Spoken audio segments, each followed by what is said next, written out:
And we are back again. It's your friendly neighborhood film watchers. It's Frankly Football. I am your humble host, Brandon, and I got my man, Hunter Grant, set it off, Chris, with me.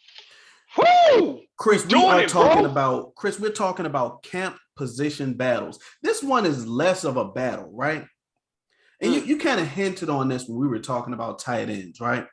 We want to talk about the usage of Tony Pollard, right? This isn't a battle because we know that the team likes Tony Pollard and Zeke. Honestly, a NFL team in 2022 can't really exist unless you're Tennessee without more than one usable running back.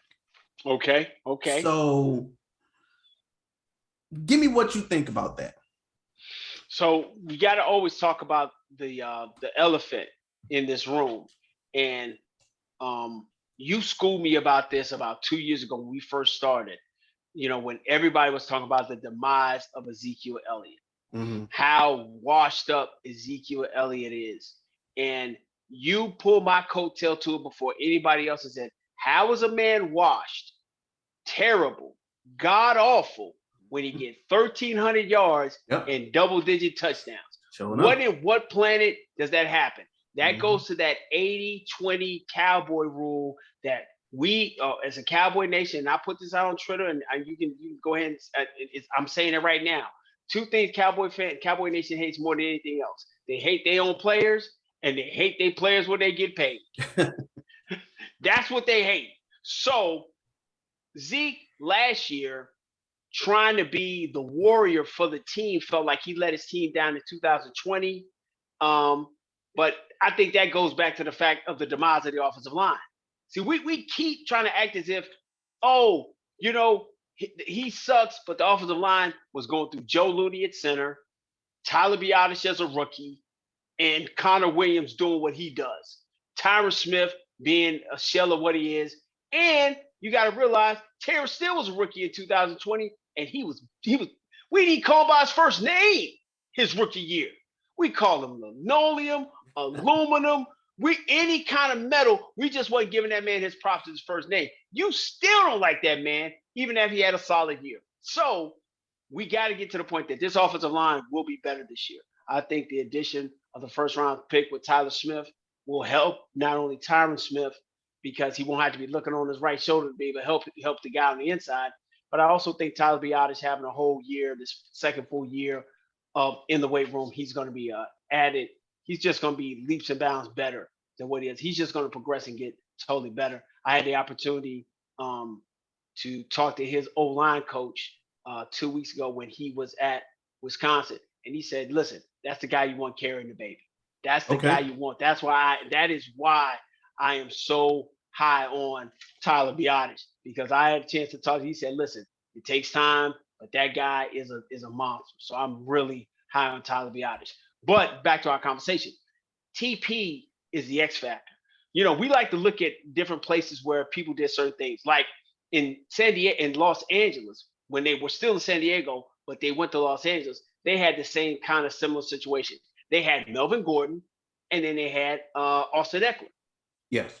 And when they would come in and out, Melvin Gordon was good. We knew Melvin Gordon was that kind of guy, but Austin Eckler kept coming out of the backfield and, in the backfield and making plays. I think this year the referendum is on getting Tony Pollard the ball in space, having that going to 11 personnel and being having Zeke and Tony on the field at the same time. And then you turn around and you switch one into the slot. As much as we hate Ezekiel Elliott is a really good pass catcher running back. Yes. Even though everybody thinks he's slow and he can't do it, he's a really good running back when he's healthy. The problem last year is that when he got hurt, and because of the money he made, he played.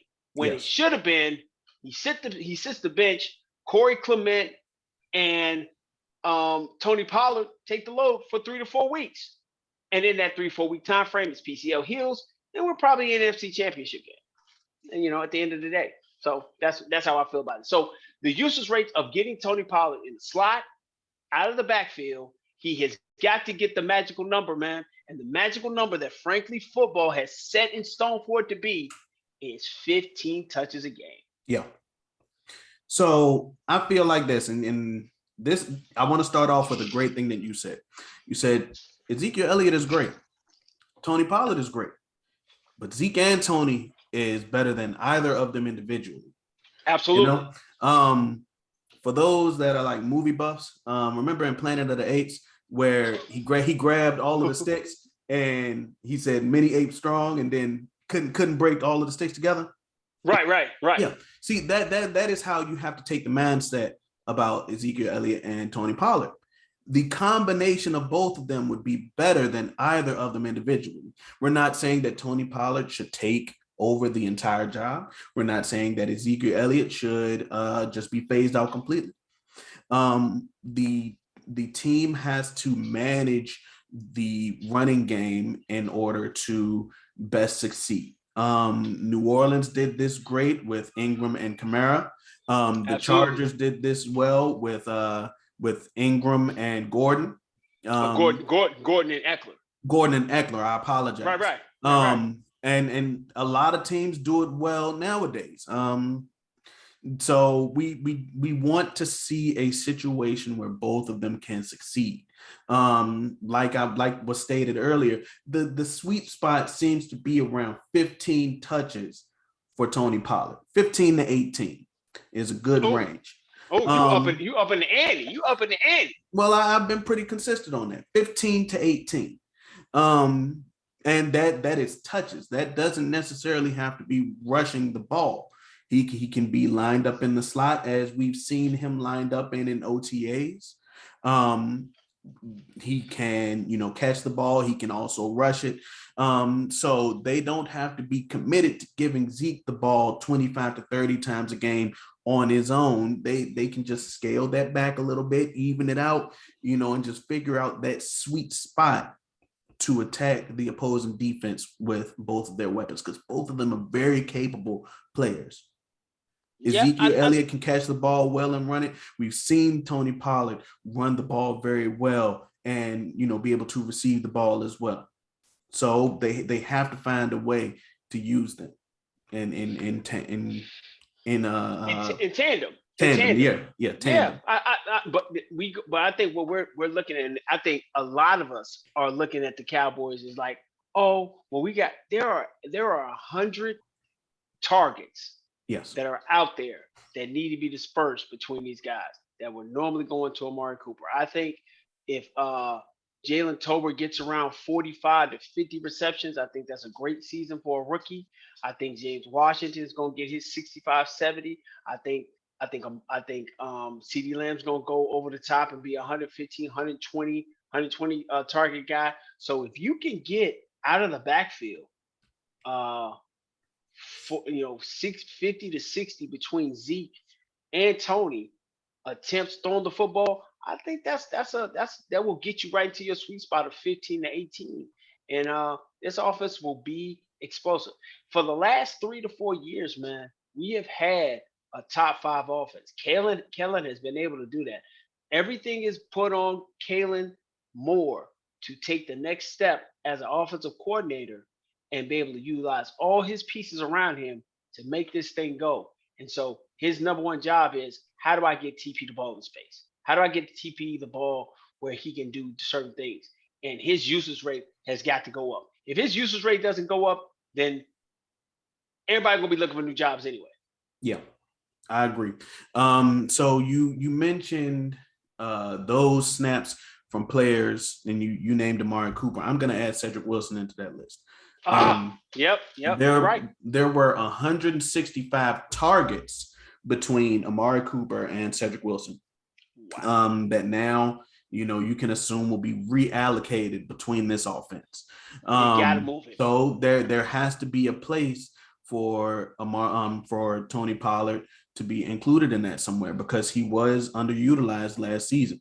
That was a thing that the fan base, was very vocal about, as well as a lot of the pundits. So we have to find a way. And when I say we, I do mean this coaching staff, because that's going to be a Kellen Moore problem. That's going to be a Mike McCarthy problem. So that's going to be something that they have to figure out. I mean, that's almost 10 touches a game that have to be dispersed.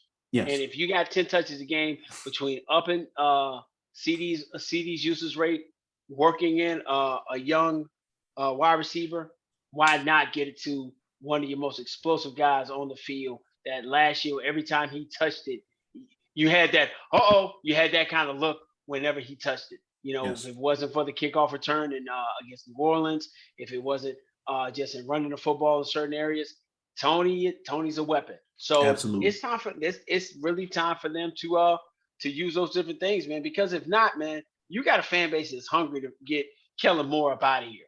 Everybody wants to get rid of him. Everybody wants to send him packing, which I would hesitate with doing that because it takes time to feel comfortable in that role. I think a guy we all love and we think is just a guru at this is Shanahan out at the 49ers. He wasn't the guy he is now 6 years ago. He was making mistakes in Washington. He was making some mistakes in Atlanta. He was making mistakes along the way. And now being the head guy and doing his thing, he can move and function the way he does. So I think it's going to be fun. I think this is a year that Kellen Moore breaks out for everyone and does a lot of good things that we're going to like. And I think the biggest thing is him doing is using TP to our satisfaction. And then once that happens, it's going to be clamoring that we got to sign him. But, and then, ship Zeke off and, we don't need this. And it's going to be, then that's just a whole nother problem. But I think winning games and using him is going to help out everything. It's going to make everybody look like geniuses. Absolutely. Absolutely, man. Besides that, there's no battle at this position. The other guys at the position are the other guys, whether they make the roster or not. I think that this was just a discussion about usage. Yeah, man. I mean, you gotta be able to get this, to groom this young wide receiver core and protect it. And why not protect it with the weapons you already have that you haven't even used yet?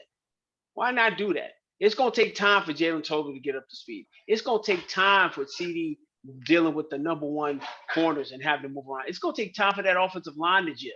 So with those different things that are happening, you're going to have to lean heavily on your two designated ball players who make plays.